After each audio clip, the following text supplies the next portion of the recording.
Hello and welcome to the show. I'm here on Forza Horizon 2 with another rally car build.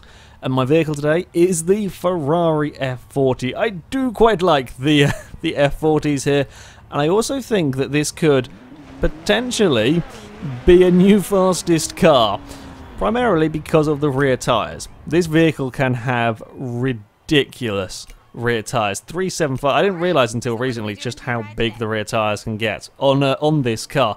However, while it can have very, very large tyres, you can see it starts in S1 class. We do not have very much room for upgrades on this vehicle. The mandatory upgrades for cars in this series, it must be made four-wheel drive, which ups the PI a little bit, ups the weight a little bit as well. Yeah, okay, that didn't quite add as much PI on as I thought it might do, so that's okay. We have to go for the Storm Island off-road tyres, which shoots the PI up massively. Bugger. We are going to keep it in S1 class though, with all the required upgrades on at least, which is good. The off-road gearbox give us some nice short gear ratios for the course we are running on, and the off-road suspension, which it's not exactly got that much ground clearance. It's yeah, this could well be the lowest car that I've driven on the rally course. I am a little bit concerned about the ride heights. I mean, it's going to survive. This is Forza. It's going to survive. We're going to taking this car across the bumps and the jumps. It won't fall apart on us, but I fear we may get chucked around and it may have issues with them. We will have to wait and see. Now, tyres. I'm not going to bother putting any more upgrades on because I want the tyres. We want the ridiculous rear tyres on here. There we go. They are, yeah, there's some ridiculous tyres on the back of this vehicle, and the fronts are pretty sizable as well, 285s. That's the same tyres we had on the Audi TT on the front. So same tyre size of the TT on the front, it's just gigantic rear tyres. Now we have not very much, 14 PI to play around with. Aero parts, we can't do anything with the rear of the car, and I'm not sure that I don't know if putting this on here and not have a Forza aero part for the rear wing will make the car unbalanced or not. So I think we're just going to not touch that. I'm not going to mess around with that. Let's face it, this should be a pretty good handling. With the size of tyres we've got on this car, this should be a good handling vehicle. Let's stick a differential in it. Do we want to go down the route of all of the lightness? It is quite heavy. We do have an okay amount of power, 478 horsepower, but it is a heavy vehicle, this. Oh, or after I put the four-wheel drive system in and the lack of room I have for upgrades, I'm okay. Well, we're going to want brakes. We're definitely going to want brakes. We have more than enough PI to do it. Can we squeeze in weight reduction? I somehow doubt it. We're 5 PI over. Yeah, that's too much. Even that doesn't put it down to that light. Surprises me actually that with full weight reduction, this is quite a bit heavier than the Audi TT I built last time. Okay, but we can't do it anyway, so it's irrelevant. I may go for these, though. We'll go for the anti-roll bars. Do I want this? Not really. It does only add 44 pounds. Does take off a couple of PI. I don't think we'll go for the roll cage. Again, I think we should be okay. It's a supercar. We should have a decent chassis. Maybe not designed for off-roading, but it should be a decent chassis.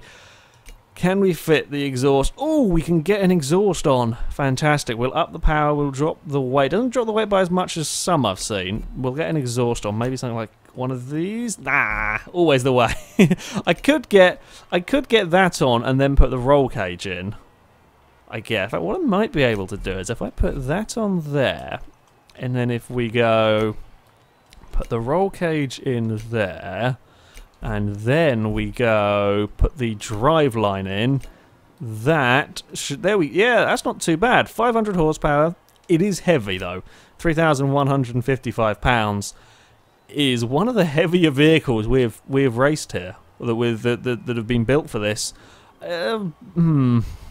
Power to weight ratio is not spectacular. Again, we've had cars, sort of 2,200 pound cars that have 500 horsepower. Admittedly, though, they didn't have this size of tyre. And I'm guessing a lot of the PI here is to do with the handling. So, we may have potentially. If this car drives as nicely as I am hoping it will, because of the ridiculous tyres, we could see the Lamborghini finally knocked off the top of the leaderboard. But that is a big if. That is a very, very big if. I'll just see, can we sneak the... Oh, we can! Sweet, we will. I wasn't expecting that to work. Sure, we'll take off another £4 with a clutch. We're never going to get a flywheel in. I'll have a look though, because I never thought I'd get a clutch in. But can we get a... No, we can't get a flywheel in. Okay, 500 horsepower. Ferrari F40. Let's see how this does around our usual rally car test track, the Forest Brawl circuit. I have got 5 laps to set as faster lap time as possible. As I said, the top of the table, a Lamborghini Countach with a 59.289 second lap time, and this Ferrari honestly could go quicker. My fears are that it's low, we could have issues with the bumps, and the other fear is that it is a bit heavy, and the power-to-weight ratio may not be quite as much as some of the other vehicles. We may potentially struggle with acceleration. But I did say that about the Audi, and the Audi was still very, very fast. So, maybe the Ferrari can get away with it. Question is, how much grip do we have? Will this car drive how I want it to? The answer is, well, we have quite a lot of grip. We have decent grip. It's a corner like this. Are we going to... It is going to slide a bit around there, but it will find grip on the exit. How quickly can we be through this bottom turn? Yeah, it's 100 miles an hour. So far, this is decent. It's not sort of utterly ridiculously good, but I'm liking it so far. How do we do up here? We can carry again a good speed through that top corner. Brakes seem pretty good on the car. Now we come to the area where I suspect we may struggle with the Ferrari. It has got very long gear ratios as well. It's yeah, I'm surprised actually. It's got very long. I mean, okay, the standard car has fairly long gear ratios, but by the looks of it, we're not going to get into 6th gear around here. Straight line speed wasn't bad though. I braked far too. Brakes are really impressive on this. Braked far too early for that first corner.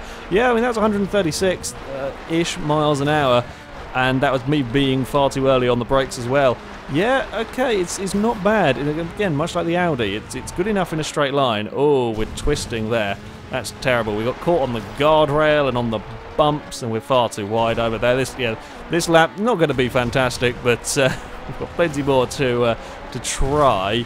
Now, how fast can we go through here? Holy crap, that is very, very quick through there. It's about 105 miles an hour. Things like the Macan have been doing... Well, the Macan was impressive at 100. The Audi was about 100, and the 914 was about 100 as well through there. And this just did 105. If you get it right, I think the F40 could be phenomenally quick.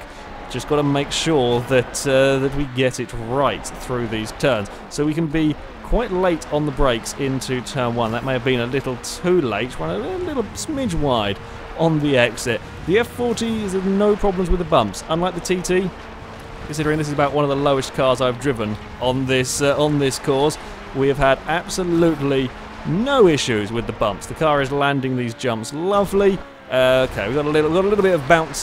Typical, I have to say something. It got a little bit of a bounce up into the air, but yeah, on the whole, it's landing the jumps very, very well. It's not quite getting the same. Oh, we're a little. I was a little bit too keen to get across. Yeah, we've hit that. Okay, now I had to bloody say something, didn't I? I had to say something about the car taking bumps well, and then we would get all of the issues. Yeah, that's the issues I had with the TT. We may have to run. We may have to run a little wider on the way into that turn. I think we will see next time round. It flies very well across that one there. Oh, that jump there. I will give it that. And how much are we going to be getting straight line speed wise? Yeah, 136 miles an hour into turn 1 is very, very respectable from any car. Right.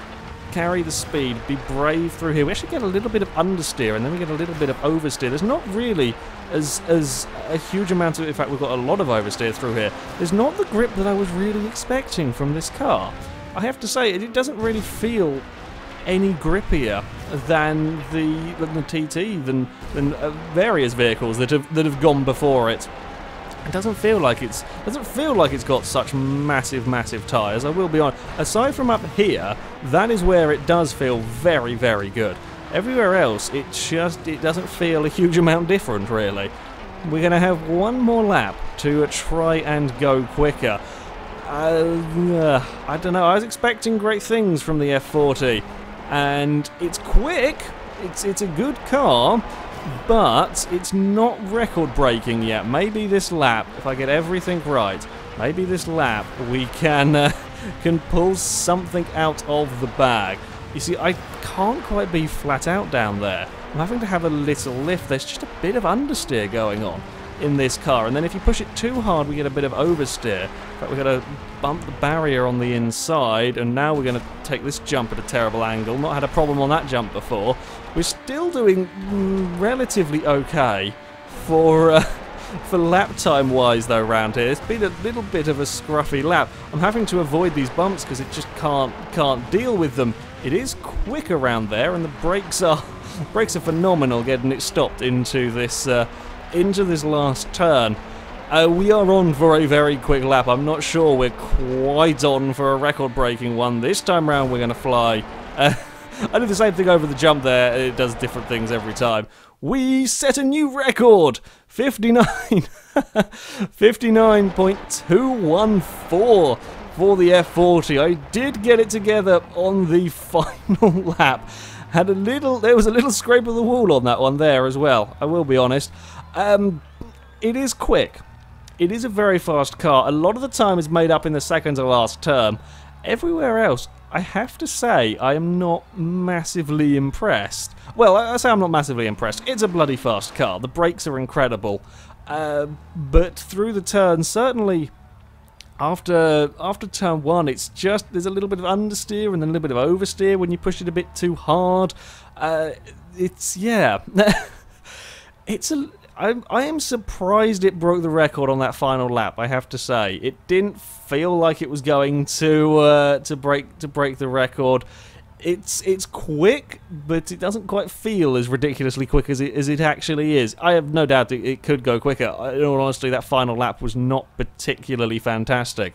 As I said, scraped the wall, and off the first of the jumps, it was a little bit shonky on the landing. I didn't really carry that much speed at the bottom of the corner either. But it still did a 59.2. That says a lot about this car. It is a damn fast car. But, yeah, it doesn't quite drive the way I expected, but it is still very quick. Either way, we have a new leader at the top of our rally car build table. The F40 goes into first place. Fractionally, mind. Pushing the Countach down to second and puts the Viper out of the top three, but it is all still very close at the top of the table. Anyway, that is it for this video, guys. Thank you very much for watching, and until next time, goodbye.